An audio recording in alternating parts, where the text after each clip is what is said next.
We're good? 3, 2, 1. Today we're having beer with Paul Bennett, CEO of Spaceship and venture partner at Airtree. Thank you. Paul, how did this whole thing start? So I was working at a computer store during my last year of university, and I really kind of understood how to, how it worked, how you kind of talk to customers and all sort of stuff.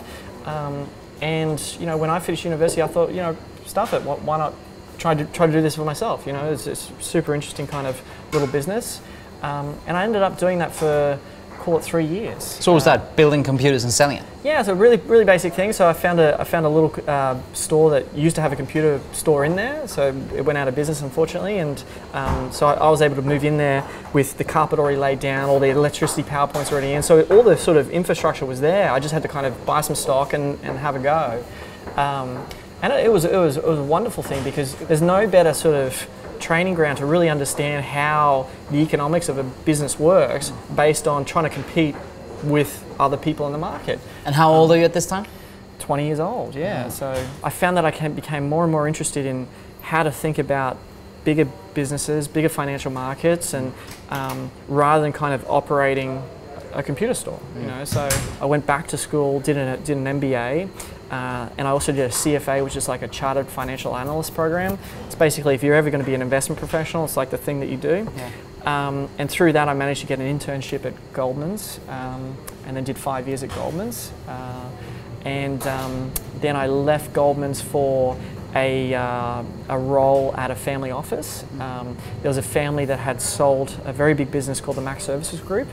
They sold it for, I think the number was $652 million, like, very big number. Their take of it was about $400 million, and they hired me and a CFO to kind of go, well, the father's 64, the sons are in their early 40s, they also have 2 sisters. How do you kind of structure a family office such that that wealth can kind of pass from one generation to the other, from an entrepreneur to people who are, been... Not necessarily entrepreneurs. Yeah, exactly. And that was an amazing thing to think through. So simplifying it, you sit down the first day and you have plus $400 million and you're going to invest it to reach generations. Absolutely, yeah. So it's easy to see how the family office helps you in sort of understanding the investment world and allocating money that way. But from an entrepreneurial point of view, what were the sort of upside in allocating capital that way?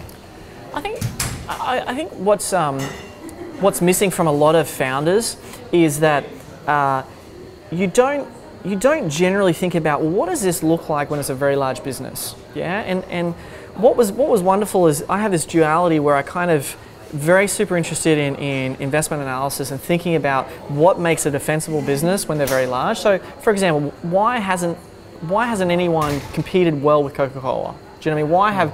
Why is every year Coca-Cola sells a little bit more Coke? Why? Yeah, I think that's a fascinating question. I think it's fascinating to think about why Facebook is so defensible. Yeah, they're all interesting things to kind of pull apart and unpick.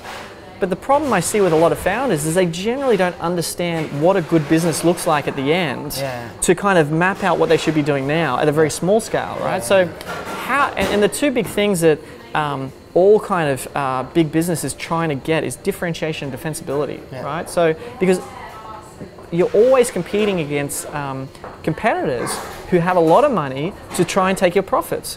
So Coke's trying to defend its profits over the last 100 years. No one's been able to take it away from them, and it's because they have differentiation and defensibility. So that's the kind of 2 things an investment analysis is always looking for. And I think, to answer your question, I think founders miss that kind of, what does this look like on a bigger scale type question. So how would you go about that? I want to sell this thing for X dollars.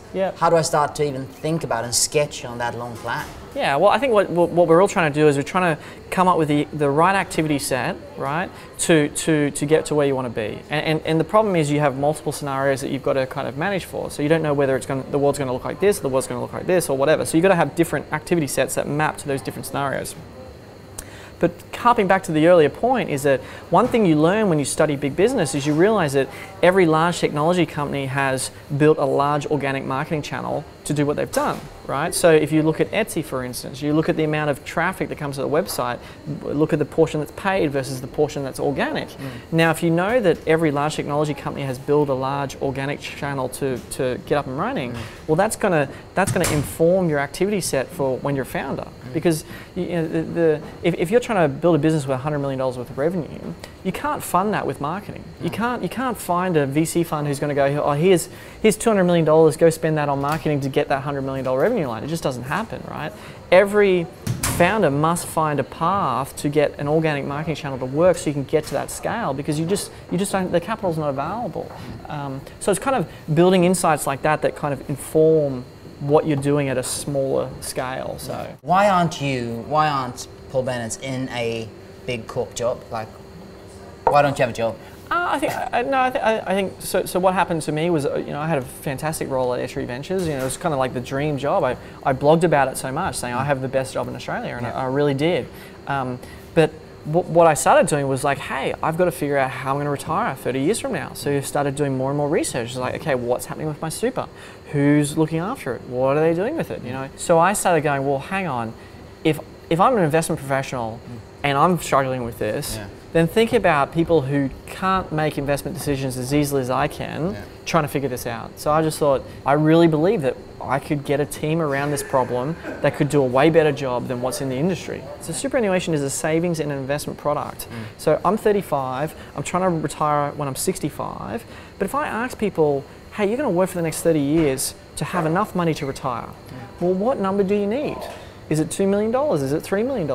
And everyone gives me that look. They're like, fuck, I don't know that answer. I don't know that answer. I don't know what it is. Stop! Yeah, exactly. But how do you know whether you're saving enough this year if you don't even know what the end goal is, right?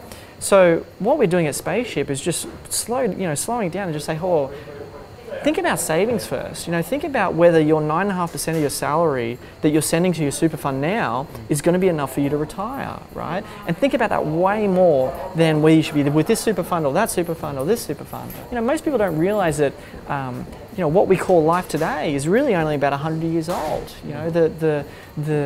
If you take a city like Paris, right? If we were living in Paris right now in the 20s, which is less than 100 years ago, you and I would be going home to an apartment each, right? Separate apartments. You would have electricity, I wouldn't have electricity, right? So half the apartments didn't even have electricity in the 20s. So you think about what life would have been like, and the idea of a 5-day work week, it's only been around since 1926. Henry Ford came up with it. Before then it was a sort of free-for-all. It's like, whatever, each company works it out for themselves. So what I like to do is just have people think, well, what we call the social construct of now is actually a set of decisions that were made by people like 100 years ago. Do you know what I mean? So, and when you kind of get that around your head, you think, well, actually things can be different. Superannuation's only been around since 1992. It's pretty new, so let's kind of think about it from first principles. What are we trying to do? All we're trying to do is have enough money when we're 65 years old to retire. And then you just kind of work back from that. Well, what does that mean? Well, the first question I want to know is how much I need to save this year. What financial market return am I assuming over the next 30 years to retire? Well, if you assume a 6% return and I assume a 2% return, I need to save more. I'm more conservative. I don't want to assume a big market return. I just want to go, no. I prefer to be over-conservative, over-save, and then wake up when I'm 50 with too much money, then wake up when I'm 50 and go, oh shit, why did I think that markets were going to do so well? You don't want to be the 20% guy. Exactly.